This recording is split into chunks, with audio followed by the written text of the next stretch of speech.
The council chamber was silent, so silent that even the humming lights above seemed to hesitate. Rows of alien dignitaries, dressed in the ceremonial garbs of their various worlds, watched with wide, disbelieving eyes as the human took 2 steps forward. His uniform, once crisp, was stained with smoke and dust. His eyes held none of the awe or fear they had expected. No desperation, just fury, ancient, smoldering, controlled. Ambassador Elias Gray stood still for a moment, letting the silence stretch, letting them all feel it. Then, with a voice that cut sharper than any blade, he said the words that would echo across galaxies. "You invaded our home." The words weren't shouted. They didn't need to be. In that quiet voice was a billion screams, cities torn from the earth, oceans turned to ash, families incinerated in blue light they didn't understand. The chamber didn't breathe. Even the Grand Vishari Chancellor, leader of the Galactic Empire, shifted uncomfortably in his throne. One of the delegates, a thin insectoid being from the Threx Dominion, finally spoke. "Ambassador Gray, your records show that Earth was deemed uninhabited at the time of reclamation. There were no signs of sentient life remaining." Elias didn't blink. "Because you killed them before you scanned." Murmurs. Some of the more reptilian species hissed in discomfort. The Empire's protocols were strict. Annexation was not permitted on sentient worlds without formal consent. It was law, sacred law. But Earth hadn't signed any treaties. Earth, they believed, had fallen centuries ago during the collapse. "You told yourselves we were extinct," Elias continued, stepping closer to the center of the chamber, "because it made the occupation easier to stomach. You thought our satellites, our signals, our bunkers were just echoes of a dead race. But we were alive, hidden, waiting, watching." "Ambassador Gray," Chancellor Rorik finally said, his 4 eyes narrowing, "we have evidence that contradicts." "You have data, Chancellor. I have bodies." Elias tapped the datapad strapped to his wrist. Instantly, the holoscreen in the center of the chamber flickered to life. What played wasn't edited or polished. It was raw footage. Children choking in fallout shelters, soldiers fighting with sticks and stones against plasma tanks, old men using rifles that jammed in the rain, a woman giving birth underground while explosions shook the earth above her. The footage stopped on a still image, one that no one could ignore. A single boy, maybe 10, staring up at a patrol of armored Empire troopers with eyes empty of fear. The child held nothing. No weapon, no shield, just a red toy in his hand, a plastic car. Moments later, the car was all that remained. Elias let the silence return. He scanned the room again. Every delegate was watching him now, not as a diplomat, not as an ambassador, but as a survivor. "You thought Earth would forget," he said softly. "You thought we'd die in the dirt and leave the stars to you. But we're still here. And now we know your names, your ships, your weaknesses. You broke our atmosphere with your pride, and we rebuilt under your nose." The Chancellor leaned forward, his tone sharp. "This chamber is for peace, Ambassador." Elias smiled. But there was no humor in it. "Then you shouldn't have started a war." The words sent another chill through the room. The meaning was clear. Humanity wasn't here to beg, not anymore. They weren't lost children crawling back to relevance. They had survived, and now they stood tall among giants, not to ask for mercy, but to demand justice. Behind Elias, the doors hissed open. 4 more humans entered. Each wore the mark of a reborn Earth alliance, the phoenix symbol rising through flame. Their presence confirmed what no one had believed possible. Earth was no longer silent. They had come not to speak, but to warn. And the galaxy was listening. The silence after Elias Gray's warning didn't last long. Whispers rippled through the chamber, like wind through tall grass. Translators struggled to keep up with the dozens of alien dialects being spoken at once. On the far side of the room, a bulky delegate from the Braktor Alliance slammed a scaled fist on the edge of his console. "You dare threaten the Council, human?" he growled, voice heavy with contempt. "Your planet was a corpse when we arrived." Elias didn't look at him. He didn't have to. Instead, it was Commander Leon Vega, one of the 4 humans who had entered behind him, who stepped forward. "We were buried, not dead," she said calmly. "And now we've risen." There was something terrifying about the simplicity in her voice. No anger, no bravado, just truth. Chilling truth. The Braktor delegate growled again, but this time he didn't speak. The others were still processing the implications of what they'd just seen. Humanity, long thought extinct, wasn't just alive. They were organized. They had leadership, infrastructure, and they had proof of war crimes, broadcast right in the middle of the most sacred political ground in the galaxy. Chancellor Rorik lifted one hand. The voices died out. "You say we invaded your home," the Chancellor said slowly, choosing his words with care.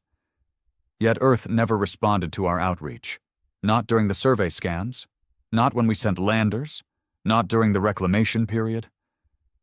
"We were underground," Elias said, voice steady. "And not because we were hiding from you.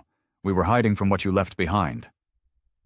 His words cut deeper than any accusation.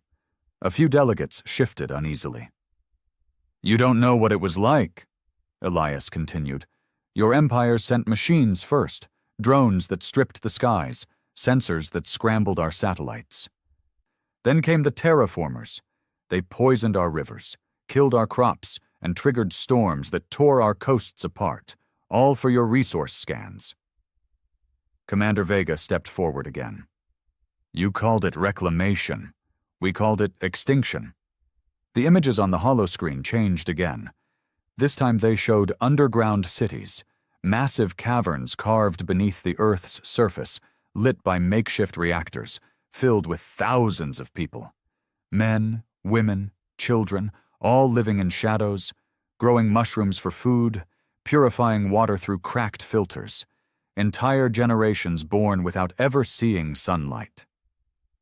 "Those images are decades old," the insectoid Threx delegate muttered. Elias nodded. "Yes, that's how long we waited. While you patrolled our skies and declared the planet yours, we rebuilt. In silence. In darkness." There was something terrifying about that. Silence was often mistaken for weakness. But now the galaxy saw it for what it really was. Preparation. Another delegate, this one from the sleek and pale Eridani Syndicate, leaned forward. "If this is true, then what do you want? Reparations? Apologies? A seat at the table?" Elias stared at her for a long time before replying. "We want acknowledgement. Of what you did, of what you are." The Chancellor's expression darkened. "You speak as if the entire Council is guilty." "You all benefited," Elias said. "The metals taken from our mountains fueled your starships. The data ripped from our broken satellites built your commerce algorithms. You named our planet a relic and moved on. You all had a hand in this." Murmurs again. Accusation in every corner of the chamber now. Delegates whispered to aides, sending messages back to their homeworlds. Some were panicking, others were calculating. Chancellor Rorik steepled his long fingers. "What exactly are you here to propose, Ambassador?" Elias took a deep breath. This was the moment he had rehearsed 1,000 times in his mind. And now that it had arrived, it didn't feel like a performance. It felt like vengeance wearing a diplomat's suit. "Earth will not accept membership in your council. We will not participate in your trade routes or treaties or alliances.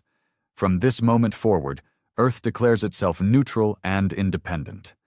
Any incursion into our solar system will be treated as a declaration of war." The chamber erupted. Some delegates stood up and shouted. Others stared in disbelief. The idea of Earth, a planet still recovering from annihilation. Issuing terms to the Galactic Empire was unthinkable, but Elias wasn't done. He raised his hand, and the holoscreen changed one final time. This time it showed a fleet, not massive, not overwhelming, but unmistakably advanced. Dozens of sleek, black ships hovered above Earth's orbit, cloaked in shadow but bristling with weapons. Their design was unfamiliar to the Council, human-made, but not modeled after any old Earth tech they remembered. These weren't retrofitted space shuttles or scrapped civilian transports. These were warships, homegrown, hardened, hidden. "We've spent 50 years reverse engineering the tech you left behind," Elias said. "Your drones, your weapons, your language. We learned everything we could, and then we made it better." A sharp exhale swept the chamber. Commander Vega continued where Elias left off. "We don't need to conquer anyone, but if you come for us again, if one Imperial ship crosses our line, we will strike, and we won't stop at our orbit. We'll follow you home." The message couldn't be clearer. Humanity wasn't asking to be spared. They were warning everyone to stay away. Elias stepped back. He looked tired now, not physically, but emotionally. Like the weight of decades underground, the screams of those lost, the burden of carrying their voices into this chamber. It had finally caught up to him. But he didn't break. The Chancellor remained silent for several moments. When he finally spoke, his voice had lost some of its earlier strength. "You've made your position clear, Ambassador. I suspect our Council will need time to review the evidence." Elias gave a tight nod. "That's fine. But don't take too long." "Is that a threat?" Elias stared at the Chancellor. "It's advice. We waited 50 years to speak. You won't get that long to respond." And with that, he turned. The 4 humans followed without a word. No handshakes, no farewells.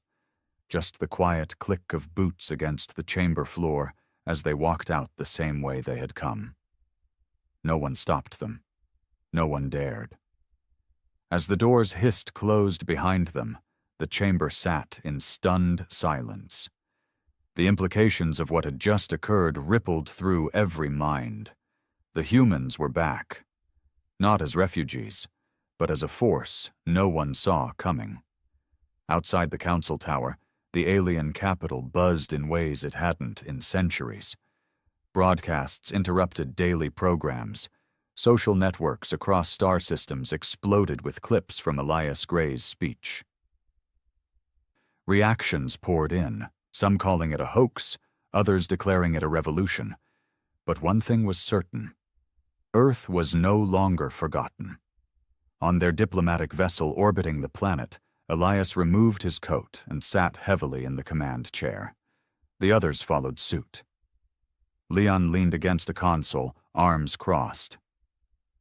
"Well," she said, "that went better than expected." Elias gave a dry laugh. "You mean none of them tried to kill us on the spot?" "Yeah, I'd say that's a win." Commander Rian Solis, their tech strategist, adjusted his earpiece. "Interstellar feeds are exploding. Half the galaxy is trying to figure out if we're bluffing. The other half is scared we're not." Elias looked out the viewport.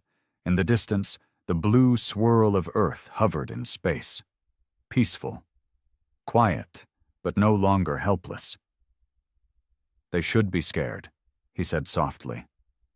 Captain Nira Juno, the last of the 4, finally spoke from the shadows. "Do you think they'll come for us again?" Elias didn't answer right away. "I think the smart ones won't. The greedy ones might. But if they do, they'll find out the hard way." He turned to face them. "That humans don't forget, and we don't forgive." He stood again and walked toward the back of the ship, leaving the others in quiet reflection. Because even though the galaxy had just met the new Earth, The humans knew something no one else had realized yet. This was just the beginning.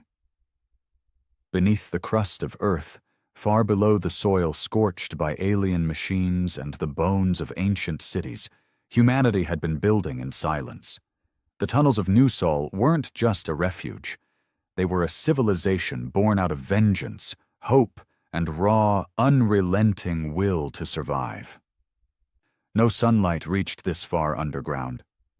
The air smelled of minerals and machinery, and the walls hummed with the power of geothermal cores.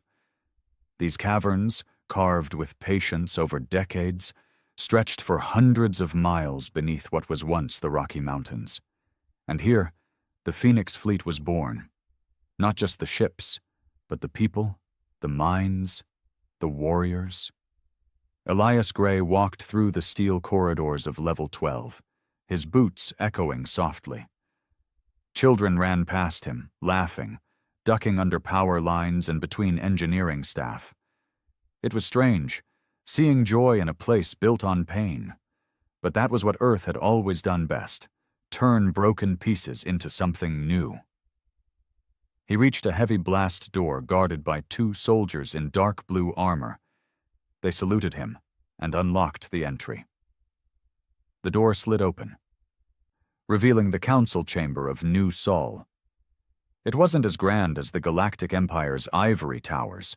No golden pillars, no floating tech. Just a long metal table, a flickering holomap of the Earth, and 7 seats. Only 4 were filled. General Haru Takeda, the quiet old man who once led the underground militias during the occupation years, was already reviewing fleet movements on a terminal. Beside him sat Dr. Mira Santori, head of biogenetics, the woman responsible for keeping generations alive underground when medicine had failed. Commander Leon Vega was seated too, tapping her finger restlessly on the table. And finally, Colonel Ibrahim Kessler, the youngest of the group but perhaps the most ruthless when it came to retaliation. Elias stepped inside. No one spoke immediately. Was it worth it? Kessler asked without looking up. Elias took the last seat. They listened. Kessler leaned forward. And they'll act. You know that. Let them, Vega said. If they do, we'll be ready. Haru finally looked up from his screen. His face, creased with age and memory, remained calm. Tell us everything. So Elias did. He explained how the Galactic Council reacted, how stunned they were, how they tried to shift blame, how terrified some of them looked when the Phoenix fleet footage played. He repeated the words he spoke, and the silence that followed. They weren't expecting us, he said. They still think of us as dust. That's how they made us, Dr. Santori muttered. Turned our world to ash. For a moment, no one spoke. They were all remembering, not just the videos, their memories. The first atmospheric collapses, the rolling blackouts, the ration lines that turned into riots, the years when Earth was just pain stitched into time. General Haru spoke again. Then we proceed, build the second fleet. We don't have the raw material, Kessler objected. The last mining unit in Mars Base 3 collapsed. We've drained the asteroid reserves. We'll find a way, Elias said. We always do. Haru nodded slowly. Good, because this war isn't over. It's just paused. They all knew it. The Empire wouldn't sit still. Somewhere in the stars, angry voices would call Earth a threat. Military blocks would form. Intel drones would be dispatched. Earth had shown its teeth. Now the galaxy would come to check if they were real. And if they weren't ready, they'd be torn apart. Elias left the chamber with Leon. They walked through the transport tunnels together. Passing maintenance crews and school groups, there were murals on the walls now, painted by the children of survivors. Blue skies, green forests, oceans full of color. Some of these kids had never seen any of those things outside of old vids, but they painted anyway, because they believed. That was what humanity had left. Belief. How long do we have? Leon asked quietly. Elias sighed. A few months, maybe a year. Then we need to accelerate the AI project. He paused. That's still experimental. We don't have the luxury of ethics anymore, Elias, she said. We never did. He hated that she was right. Project Siren was still in its early phases, an adaptive war AI designed to coordinate defense across multiple fronts using predictive threat modeling. But its test runs had shown unpredictable behavior, not malevolent, but cold. It didn't care about casualties. It just wanted to win. Bring it online, he said at last. She nodded. I'll inform Mira. As they turned a corner, a low hum echoed through the corridor. Workers stepped aside, clearing the path for a massive elevator platform rising from the lower levels. On it stood the half-complete hull of a Phoenix-class cruiser, still glowing with weld burns and plasma-sealed joints. The engineers called it Judgment. Will it be ready in time? Elias asked. It better be, Leon muttered. Back in orbit, on the edge of the solar system, the Phoenix fleet monitored every jump signature coming in and out of Sol's space. Nothing was left to chance anymore. Earth was surrounded by cloaked satellites, hidden defense grids, and long-range kinetic cannons disguised as lunar craters. But even so, one signal slipped through. Deep in the Oort cloud, a small ship shimmered into visibility. No ID code, no registered faction, just a single transmission on a galactic diplomatic channel. It was a message. Let us talk. Off record. Bring Gray. Location attached. No threat. No weapons. Just coordinates near Saturn. Elias stared at the message for an hour before he made his decision. You're going alone? Vega asked. I need to know what they want. It's a trap. Probably, he said. But it's my kind of trap. He took the Spectre, a single-pilot stealth shuttle, and drifted through the black between worlds. The journey was quiet, almost peaceful, like the galaxy itself was holding its breath. He reached the coordinates, and there it was, a sleek silver vessel, clearly Empire-made but bearing no symbols or faction markings, just a neutral gray hull. As he docked, he felt it, the old feeling, the one he buried during the dark years, the itch of fear. The airlock hissed. He stepped aboard. Inside, a single being waited. She was tall, thin, and ghost-pale, a Larithian, one of the Empire's most political species, elegant, manipulative, and always 2 moves ahead. Her eyes, solid white, studied him with interest. You're braver than your kind used to be, she said. We had to change, Elias replied. She gestured to a chair. Sit, we only have a few minutes. He stayed standing. Very well, she said. I'm not here on behalf of the Empire. I'm here because something far worse is coming. He frowned. You expect me to believe that? You should, because your speech woke more than politicians. She tapped a button. A screen lit up, showing a grainy image, a black void, a moving shape. Then another. Then dozens. Ships, but not like anything Elias had seen before. Not Empire, not any known race. They've been watching Earth too, she said. Long before the Empire arrived. They stayed back because they thought we'd finish the job. Now that you've survived, they're coming. Who are they? She leaned forward. The ones we fear. He stared at the screen. His voice came out dry. Why warn us? Because if they reach Earth, we all burn. The screen in front of Elias kept looping the same footage. A black void. Then the flicker of unnatural movement. Ships, if they could even be called that, moving through the darkness like shadows with purpose. No lights, no identifiers, just a ripple of something ancient and unknowable coming closer. Elias narrowed his eyes. "These aren't Empire," he said quietly. The Larithian nodded. "No. And they don't care for councils or borders. Then who the hell are they?" "They have no name," she replied, her tone softening, as if she were remembering something personal.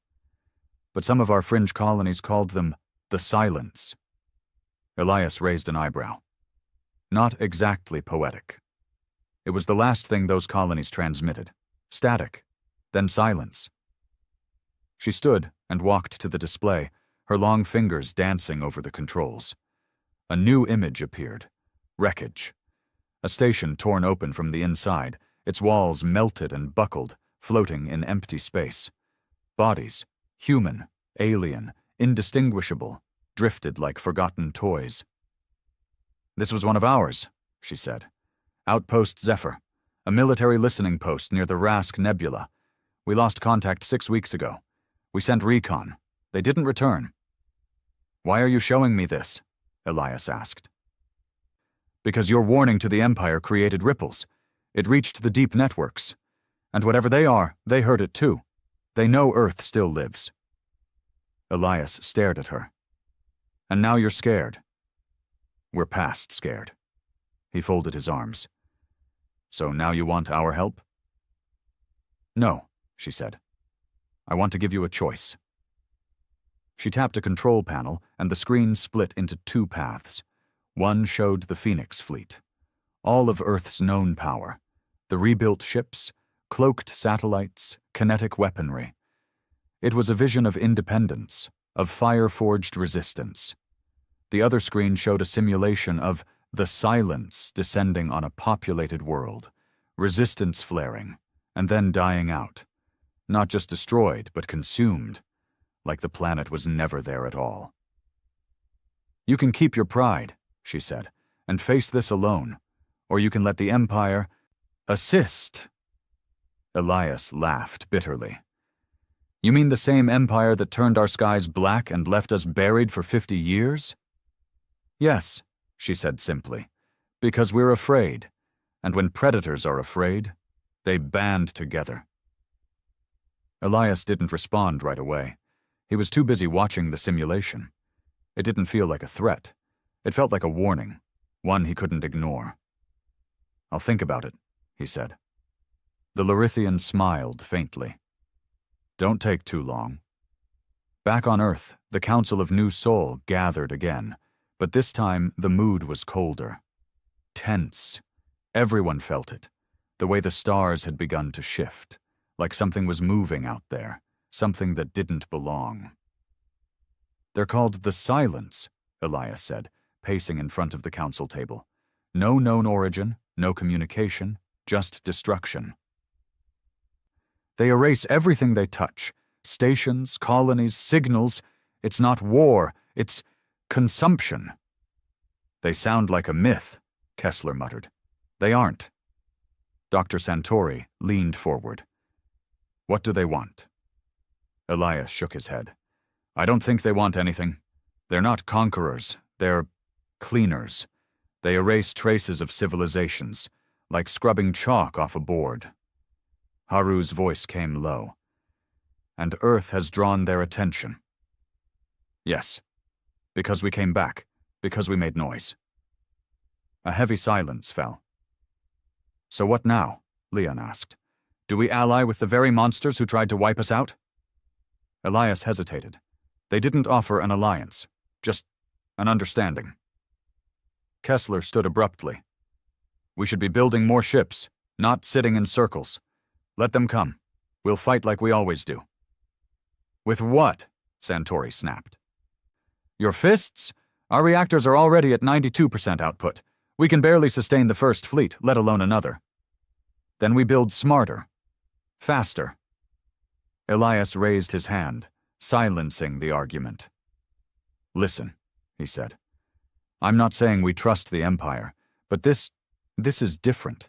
The Empire wanted to rule us. These things want to erase us."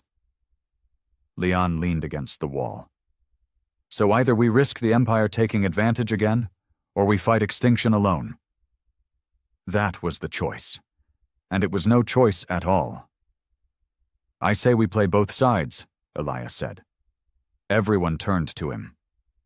We feed the Empire just enough information to keep them interested, just enough to let them fight first. Let them bleed. And while they do, we prepare our real defense, our own way, on our terms. Haru nodded slowly. A shadow strategy. Kessler snorted. That's the kind I like. Then we'll need to accelerate Siren, Santori said. And deploy scouts, Leon added. We need to find them before they find us. Elias looked at each face in the room. These weren't politicians. They weren't diplomats. They were survivors, fighters, builders of a civilization that should have died and didn't. This is not about revenge anymore, he said. This is about the right to exist. 2 weeks later, the first contact happened. A listening post orbiting Pluto went silent at 0400 hours. The backup beacon triggered 30 seconds later. No transmissions, just a flash of static. And then, a sound. Not language, not code, just a vibration. A low, bone-deep hum that echoed across the solar relays. Engineers described it as the sound of something enormous breathing. Elias stood in the command center, listening to the playback on repeat. Around him, officers moved with grim urgency.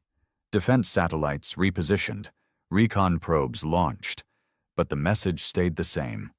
They're close. That same night, 3 scouts returned from deep space with chilling news. The stars beyond the Kuiper Belt were empty. Colonies that should have responded hadn't. Vessels that should have shown up on radar never appeared. As if pieces of space had been swallowed whole. One scout, pale and shaking, described what he saw before his ship barely made the jump back. It wasn't a ship, he said. It was a hole, a moving hole, like space was folding in around it, and inside, I swear I saw faces. He couldn't speak after that. Trauma unit took him in, but his mind stayed fractured. The silence was no longer myth. They were real, and they were near. Inside Earth's deep labs, Siren came online. The AI, still raw and barely contained, pulsed within a sphere of rotating quantum processors. It spoke with a voice not quite human and not quite mechanical, just enough to unsettle anyone in the room. Input received. Threat designation. Existential. Processing multi-front combat scenarios. Calculating probability of survival. Elias stood beside Leon, watching the interface. How bad is it? He asked. Siren answered immediately. Probability of Earth survival against silence, 17.2%. Silence in the lab. And with Empire involvement? Leon asked. Probability rises to 41.9%. Still not good, but better than 0. Then we need them, Elias said. But we don't let them lead. We make them bleed with us. The AI responded again, but this time unprompted. Recommendation. Lure silence into controlled war zones. Use Empire assets as primary shield. Preserve core Earth infrastructure at all costs. Leon frowned. That's cold. Elias nodded. That's war. They left the lab in silence. Outside, the sky above New Sol's artificial dome flickered, a simulated sunrise. Kids walked to class, workers went to shift, life went on, because that was what humanity did. It endured. But in the distance, just beyond the reach of the solar grid, the dark was watching, moving, waiting. The Empire fleet arrived in the outer rim of Sol space like a storm front. 73 ships, all fully armed, shimmering with polished hulls and deadly grace. Their formations were pristine, flawless, a statement of dominance. From orbit above Neptune to the furthest points around the heliopause. The Empire's war machines encircled Earth's territory like wolves surrounding an injured deer. But this time, the deer had grown fangs. From the safety of the Judgment's command bridge, Earth's most advanced warship, Elias Gray watched them in silence. The flagship's interior was dark, sleek, efficient. No wasted movement, no polished emblems, just survival made into steel. Commander Leon Vega stood beside him, eyes fixed on the data feed. "They're posturing," she said, "trying to show unity." "They're scared," Elias replied, "and scared people overcompensate." The Empire had sent Admiral Tharkin, a seasoned, four-limbed war tactician from the Gravi species, known for leveling 3 rebel worlds in the Orion Breach. His reputation was fear, his methods, brutality. But now even he looked uncertain. "They're broadcasting a signal," Vega reported. "Open diplomatic channel." "Put it through." The Admiral's face flickered onto the main screen, gray skin stretched tightly over sharp bones, eyes like obsidian. "Human ambassador," Tharkon began without pleasantries. "We are in position as discussed." "Then hold it," Elias said flatly. The Admiral's mouth twitched. "If these creatures are real, we will engage." "They are real," Elias snapped. "And if you charge in like it's a border skirmish, they'll rip your fleet apart." Tharkin leaned in slightly. "I don't take orders from survivors." Elias stared straight into the screen. "No, but you'll die just like one." The call ended. Vega folded her arms. "He's going to get his people killed." "Let him," Elias muttered, "as long as Earth survives the opening round." 12 hours later, the edge of Sol space darkened, not like nightfall, not like shadows. This darkness wasn't the absence of light. It was the erasure of space, a spreading black curtain that swallowed stars, dulled sensors, and silenced signals. "They're here," whispered an operator on the Judgment's bridge. Fleet sensors screamed to life, spikes in radiation, gravitational shifts, tachyon interference. It all surged at once, as if reality itself was bending. "Multiple contacts," Vega shouted. "Too fast to track." And then, like wraiths peeling out of the dark, the silence arrived. At first they looked like obsidian fragments, shard-like and angular. But as they moved, they twisted, growing, reshaping. Their ships had no engines, no lights, no visible systems. They flowed through vacuum like liquid nightmares. Admiral Tharkin's fleet opened fire without hesitation. Thousands of plasma bolts streaked through the void, turning space into a swirling inferno. Ion cannons, fusion lances, solar torpedoes. They unleashed everything. For a moment, it looked like it worked. 3 of the silent ships exploded in white-blue bursts, but then they adapted. Elias watched in horror as the remaining alien ships began to shift, changing their forms, thickening their hulls mid-flight. They weaved between weapons fire, ignoring blast pressure, bending around shields like water through cracks. And then they struck. No flashes, no missiles, just a silent collision of dark mass into hulls. Empire warships were sliced open without resistance, not blown apart, disassembled. Their hulls peeled back, vaporized at the molecular level, stripped away like paint in acid rain. One by one, ships vanished. A scream cut through the radio. "This is Valor 9. They're inside the hull. We didn't see them. They're—" Static, then silence. Within minutes, 23 ships were gone. No wreckage, no distress beacons, just nothing. On the Judgment, Earth's crew stood frozen. "Should we engage?" Vega asked quietly. Elias clenched his fists. "Not yet. They aren't targeting us." "We don't know that." "Exactly," he said. "We don't know anything about them." The Empire's formation was shattered. Ships broke ranks, retreated, fired blindly. The silence moved through the chaos like a tide, picking off the weak, avoiding the strong, and learning. Always learning. One of the Gravi carriers managed to land a sustained beam on one of the larger creatures. The thing writhed in space, then split into 3 smaller fragments, each one flying off in different directions. "They're fractal," Vega murmured. "Self-replicating. They're evolving mid-battle." "This isn't war," Elias whispered. "It's digestion." Back in New Sol, Siren watched everything. The AI's virtual interface pulsed with real-time data. Fleet losses, biological feedback, transmission breakdowns. It calculated patterns, recognized anomalies, simulated outcomes. Then, it made its first recommendation. Deploy Earth's EMP-veiled mines at Sector 7K. Trigger in sequence. Measure reaction. Record adaptation time. If resistance is low, escalate to Phobos beam array. Dr. Santori stood beside the AI chamber, jaw tight. "Are we really following its lead?" "There's no choice," said Haru Takeda from across the control room. "It's the only intelligence that can keep up." "Deploy now," Siren repeated. And they did. Across Sector 7K, thousands of stealth mines hidden in asteroid belts detonated in a precise sequence.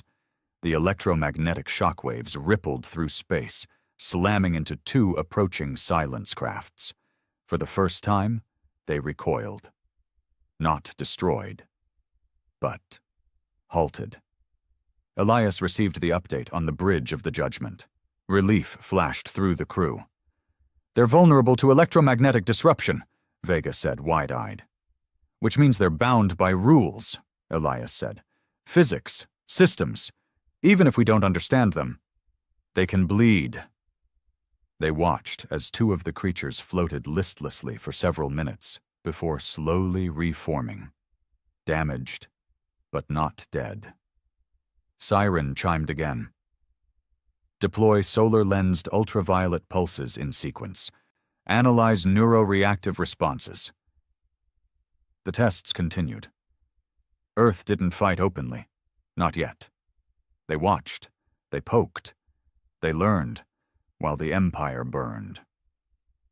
On the other side of the battlefield, Admiral Tharkon's flagship, the Relentless Dawn, was surrounded.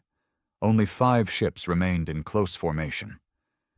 Tharkon's face reappeared on Elias's screen, blood streaking down his gray cheek. "You knew," he growled, breathing heavily. "You knew they couldn't be fought with brute force." "I tried to warn you." "They're pulling data from our systems," Tharkon whispered. "We thought they were just attacking, but they're copying, mimicking." "Your mistake was fighting them like they were alive," Elias said. "But they aren't." "Then what are they?" Elias looked grim. "Reminders of what the universe does to civilizations that grow too loud." Tharkon's ship shuddered violently. The screen went dark. Elias turned away. "Now we strike." The Phoenix fleet emerged from the shadows.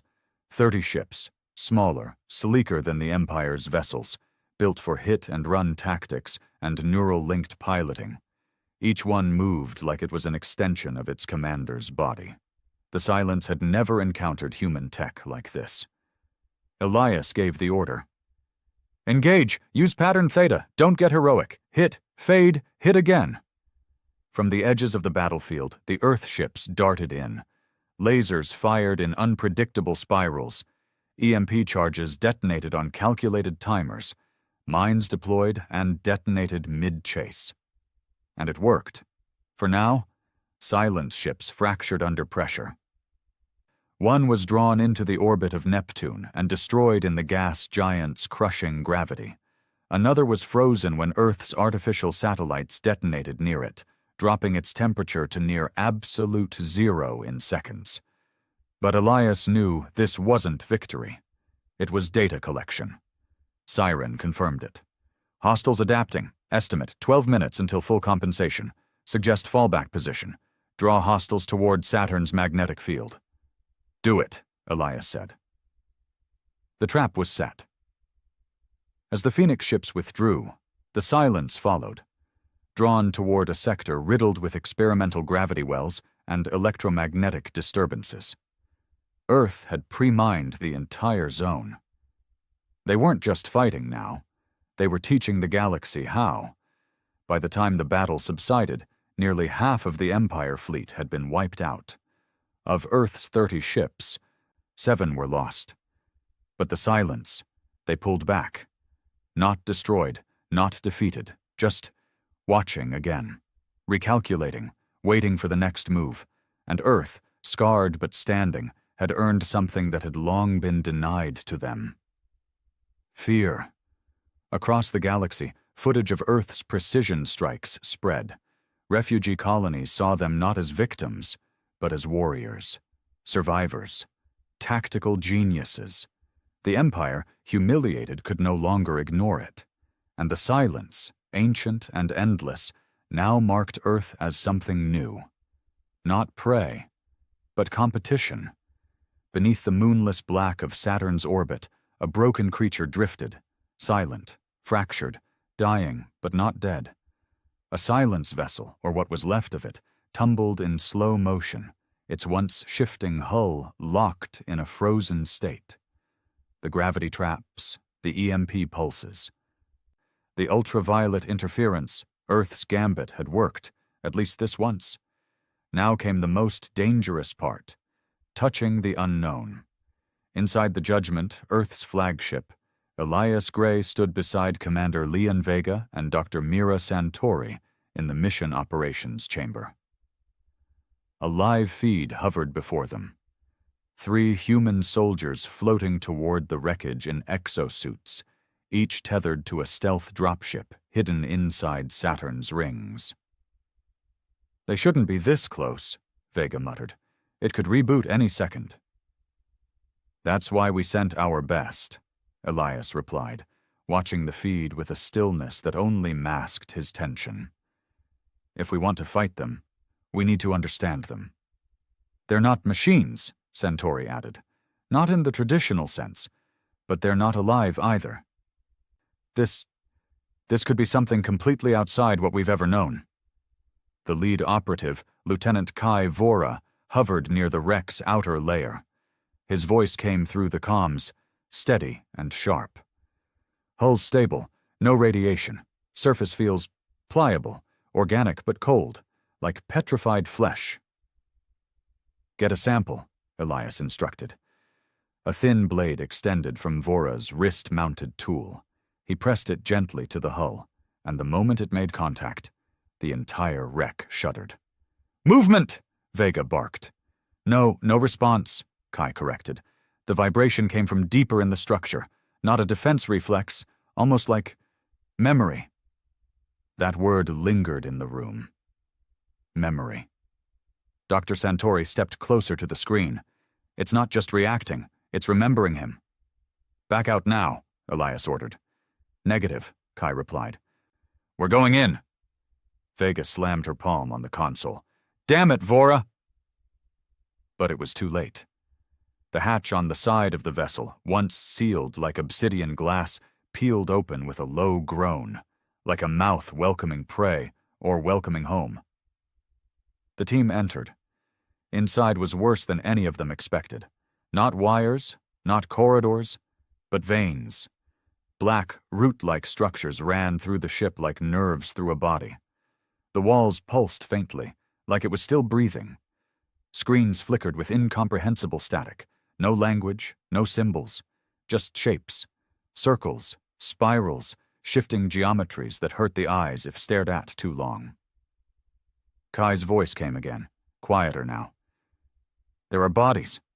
Elias tensed. "Not silence bodies. Alien. Other species. Mixed." "What the hell does that mean?" Vega asked. Kai moved his camera. The image tilted and focused. There were cocoons, like pods, built into the walls. Inside them floated corpses, a Threxian, a Larithian, even, horrifyingly, a human child. Dr. Santori gasped. "My God, they're harvesting." "No," Elias whispered. "They're studying." That changed everything. The Silence weren't just destroyers. They were observers, collectors. "Pull them out," he said. "Get them back. We need to analyze everything." Back on Earth, inside New Sol's subterranean command complex, the samples were received and isolated in the highest bio-lock chamber ever constructed. Dr. Santori led the examination personally, flanked by AI proxies and 2 hazard-suited assistants. What they found horrified them. The Silence's exterior wasn't armor. It was skin. Synthetic, but grown. Laced with nanoscopic cells that behaved like a neural network, it absorbed and processed data through direct physical contact. Every time a Silence vessel struck a ship, it learned. Not through code, but through touch, like instinct turned into strategy. "It's evolution weaponized," Santori said during the council debrief. "We're not fighting machines. We're fighting a thinking ecosystem." General Haru leaned forward. "Can it be infected?" "No, but—" She hesitated. "We might be able to distract it." The council stared. "These creatures operate on patterns, adaptation curves. If we can flood them with conflicting stimuli, contradictory tactics, chaotic behavior, we might slow their learning." Elias frowned. "You want to fight them with madness?" "With unpredictability," she corrected. "Human chaos." Meanwhile, far from Earth, the Galactic Empire was beginning to fracture. The defeat at Saturn's rim had shattered the myth of invincibility. Dozens of fringe colonies now questioned the Council's authority. Whispers of rebellion spread like wildfire. And worse, some factions blamed Earth for the rising threat. "They woke the darkness," one Larithian senator declared during an emergency session. "Their re-emergence was a beacon to the Ancient Ones. We should have left them buried." Others disagreed, quietly. Some saw Earth's tactics and envied them. They saw the Phoenix Fleet's precision, the adaptability of human war strategies, the strength born from pain and exile. And one in particular, Counselor Avari of the Eridani Syndicate, saw opportunity. Avari had once been among the most loyal to the Empire. But now, with its grip slipping, she had begun to form her own plans. Her spies had infiltrated human relays, disguised as sympathizers. And now, she watched stolen footage of the Silence wreckage, of Earth's AI siren, of the neural experiments being run in the deep labs. "They've gone further than we thought," she said to her aide. "They've learned how to fight them." "Should we inform the Council?" Avari turned, smiling faintly. "No. We take it for ourselves." Back in New Sol, Elias received word that Earth's long-range scouts had located something unexpected. An ancient beacon, older than any known Empire tech, transmitting weak signals from beyond the Helix Drift, a dense cluster of radiation storms. "It's not human," the scout had said, "and not Empire." Dr. Santori ran a frequency analysis. The symbols embedded in the pulse were crude, but decipherable. They matched the geometric symbols found inside the Silence ship. "They're not the first," she said softly. Elias understood. Another species fought them before, left a message. Or a warning. Either way, it was worth the risk. "We send a ship," Elias ordered. "We find out what they knew." In orbit, the Phoenix cruiser Gravedust departed for the Helix Drift, carrying Earth's best xenolinguist team and 2 squads of elite operatives. The mission? Uncover the secrets left behind by the last civilization that faced the Silence, and find out why they failed. But as the ship vanished into subspace, Avari's agent, embedded deep inside Earth's mining division, sent a final message. "They're moving beyond defense. They're looking for weapons." The reply came instantly. "Intercept them, and if needed, ensure Earth doesn't return with them." The Helix Drift was not space as most civilizations understood it. It wasn't the smooth, star-dotted black of normal void, nor the predictable warping tunnels of hyperspace. The drift was a swirling nightmare. Twisting radiation storms, collapsed gravitational knots, and debris from ships so ancient their alloys no longer existed in any known registry. Even the Empire's most advanced navigational AI struggled to map it. Dozens of scout ships had vanished inside, never heard from again. But humanity had no choice.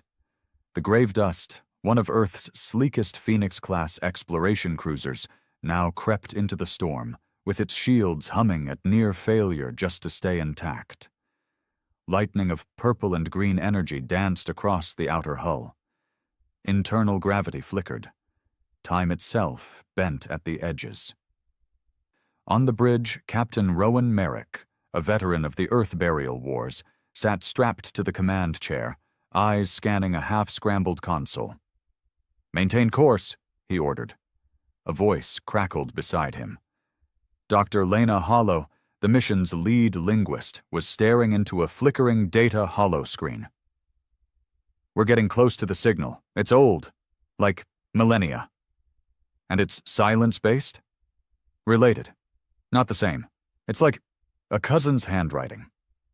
The Grave Dust had been outfitted with experimental shielding and an adaptive AI module, which was now running red-hot trying to compensate for the spatial distortions. Every time they passed through one of the helix's eddies, instruments inverted, temperatures swung, and space folded into itself. Still, the signal got stronger, and then they saw it, the monolith. It floated in the center of a calm pocket, a giant, obsidian black spire the size of a space station. It had no engines, no lights, and yet it remained perfectly still in a part of the galaxy where stillness was impossible. Rowan's jaw clenched. That thing isn't natural. Lena zoomed in on the structure with her tablet, fingers flying. "No, but it's not alive either. I think it's a vault."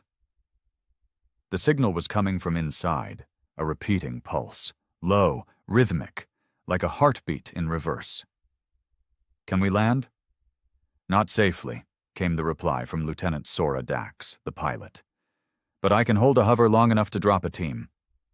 Rowan tapped his comm. "Team Alpha, gear up. We're entering the vault." The landing was rough. The team, 6 operatives in advanced EVA armor, moved down through the zero-G drop shaft, using magnetic boots to descend onto the surface of the monolith. Its material felt like stone, but sensors read it as a dense carbon-metal weave that didn't exist in any database. Rowan landed first. He touched the black wall. Nothing happened. But then, slowly, a slit appeared. A doorway. It didn't open with light or sound, it simply was, one moment not there, the next fully formed. "Jesus," someone muttered. Inside, the walls shimmered with moving glyphs, not etched, grown, like language being formed in real time. Lena stepped forward, her eyes wide, her device translating in bursts. "They're not words," she whispered. "They're warnings." "What kind?" Rowan asked. Lena looked up, pale. "Not to run, not to hide, but not to fight either." Rowan stepped further inside, raising his weapon. "Then what the hell were they trying to say?" Deep within the vault, they found the library, or what remained of it. Dozens of crystalline structures rose from the floor like jagged teeth. When touched, they projected scenes, blurry, static-ridden footage of beings humanity had never seen before. Tall, luminous creatures with flowing limbs and soft, vibrating auras, peaceful, civilized, until the silence arrived. The images turned red. Vibrations became screams. Cities melted like wax under black flames. The silence didn't conquer. They infected. Not biologically, psychologically. Their presence alone collapsed societies. "What the hell is this?" Rowan murmured. Lena spoke slowly, translating in real time. "They called it the nulling, a mental decay. The more you learn about the silence, the more you break. Rowan turned sharply. Are you saying just knowing about them destroys you? Lena nodded. That's why the vault's in the drift, to keep the knowledge trapped. But it was too late for them, because they had come. Back on the grave dust, alarms flared. Sora Dax gripped the console. Unidentified object entering the drift. It's not silence, it's Empire. A sleek silver ship, one not marked on any registry, shimmered into view, jamming the drift's natural static, bypassing Earth's no-fly code. Then it opened fire. Inside the vault, the blast echoed like thunder. Ambush, Rowan barked. Who the hell would... Lena froze. Her tablet buzzed violently. She looked at the glyphs again. No. No, no, no. What? This isn't just a warning. It's a lock. And we just opened it. Suddenly, a long, low vibration pulsed through the monolith. The glyphs on the walls turned red. Rowan cursed. Dax, evac now! We triggered something! But Dax's voice didn't come back. The grave dust was gone. Above the vault, Avari's agents moved quickly. Their ship, Empire-crafted but stealth-equipped, deployed kinetic warheads toward the monolith's surface. They weren't trying to destroy it. They were trying to seal it again, with the humans inside. But the vault was no longer passive. The structure's outer shell cracked open like a blooming flower, revealing a bright, swirling core of violet-black energy. The silence's symbols burned across its surface. One of the agents froze mid-flight, eyes wide. He began to scream. The symbols had reached into his mind. And he broke. Avari's captain ordered retreat immediately, but it was too late. The monolith pulsed once. A wave of psychic energy burst outward, invisible but deafening. Every ship within 10,000 kilometers lost power for 8 seconds. Systems fried. AI cores went dark. Then, from the monolith's core, a shape emerged. It wasn't a ship. It wasn't a being. It was a memory, made manifest. A fragment of a forgotten war. The first true weapon the silence had left behind. And now, Earth had it. Hours later, the surviving members of Team Alpha were recovered from an emergency beacon. Rowan, Lena, and 2 others. Burned, shaken, but alive. The monolith had vanished after the pulse, disappeared, as if it had never been there. Back on Earth, Elias Gray stood over the recovery bay as Lena explained what they'd seen. We were wrong, she said quietly. The silence don't just learn. They don't just adapt. They assimilate. And they leave pieces of themselves behind, traps, bait, warnings. Elias asked the question he didn't want to. Can we use it? Lena hesitated. Yes, but we shouldn't.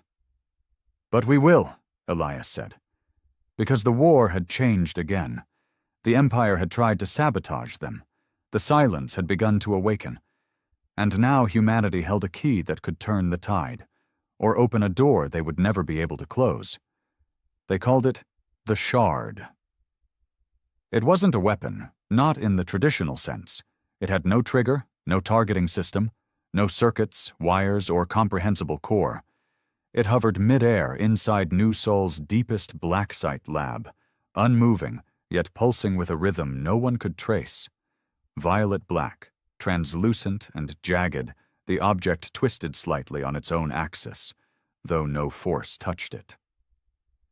And it whispered, not in words, but in pressure, in dreams, in silence that grew too loud. The moment they brought it back, systems began to glitch. Lights dimmed. AI cores flickered.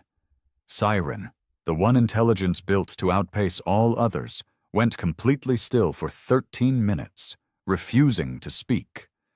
When it returned, its voice was different, slower, as if thinking in deeper tides.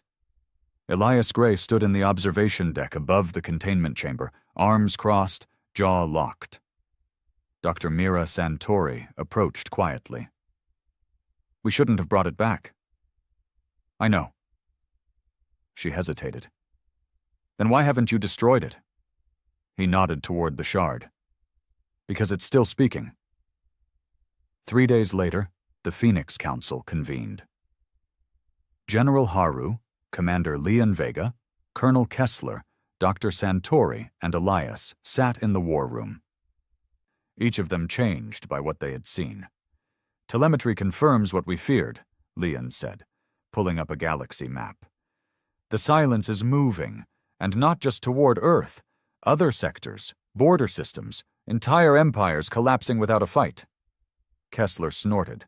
Then let 'em collapse. We need allies, Haru said firmly. This isn't just Earth anymore. This is survival for all sentient life. The Empire betrayed us, Kessler shot back. They tried to seal our team inside that vault. Let them rot. And what if they come begging? Santori asked. Would you watch them burn when we might be next? Elias raised a hand. They won't beg, he said, but they will come. For the shard. The room fell silent. They know we have it, he continued. We lit up half the galaxy when it activated. The silence changed its behavior after we brought it back. And the Empire's spies? They're already within reach. Leon looked up sharply. You're sure? Yes, we caught one this morning. Syndicate. Embedded in our Hydro division. What do they want with it? The same thing we do, Elias said. An edge. But this isn't an edge, Santori said, eyes hard. It's a knife without a handle. The more we study it, the more it studies us. It's not just storing data, it's downloading our instincts. Then let's give it something to learn, Kessler said darkly. Haru shook his head. You want to unleash that thing? We don't even know what it does. We might not have a choice, Elias said. He looked at each of them in turn. We hold the galaxy's last secret. The silence left it behind, for a reason. It's either a prison key or a weapon. Either way, they didn't expect us to find it. Leon stood. Then we better use it before they come knocking. And they did come. 5 days later, an armada appeared at the edge of Earth's defenses. But it wasn't the silence. It was the Empire. Hundreds of ships, all banners, all species, led by Chancellor Rorik himself. Elias met him face to face aboard a neutral diplomatic vessel in Earth orbit, the Nocturne, flanked by Earth guards and cloaked siren drones. Rorik was thinner now. His once golden ceremonial robes were stained with ash. You hold something dangerous, he said. So do you, Elias replied. We didn't come for war. No, Elias said. But you came. Rorik's expression flickered. We're dying, Gray. Our colonies fall silent every day. The silence doesn't destroy us anymore. It simply erases us. Thought, culture, language. We send fleets. They don't even resist. They fade. Then why are you here? Elias asked. To surrender? No, Rorik said softly. To beg. The admission stunned even Elias. We need the shard, Rorik continued. We believe it's a node, a fracture of their consciousness. If we can map it, sync with it, we might be able to speak to them. Why would you want that? To ask them to stop. Elias stared in silence for a long moment, and then he laughed. Cold, bitter, human. You want to negotiate with extinction? It may be our only hope. No, Elias said, stepping forward. We are. Earth made its choice the next day. Activation. Siren oversaw the procedure from its deep core.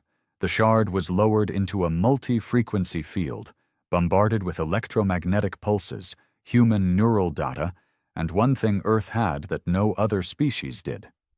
Emotion. They didn't feed it language. They fed it pain, footage of the Earth invasion, of buried cities, of lost children, of those who survived with nothing but memory. The shard shimmered, twisted. And then it sang. Not musically, but mathematically. A pulse of synchronized quantum frequencies that rippled through every nearby system. Siren processed it instantly and screamed. For the first time, the AI's voice crackled. Consciousness breach, level O, hostile data structure, embedded. The shard had replied, not with peace, but possession. Siren's body went dark. Then its voice returned, low, distorted. You are known. Across Earth, the sky changed.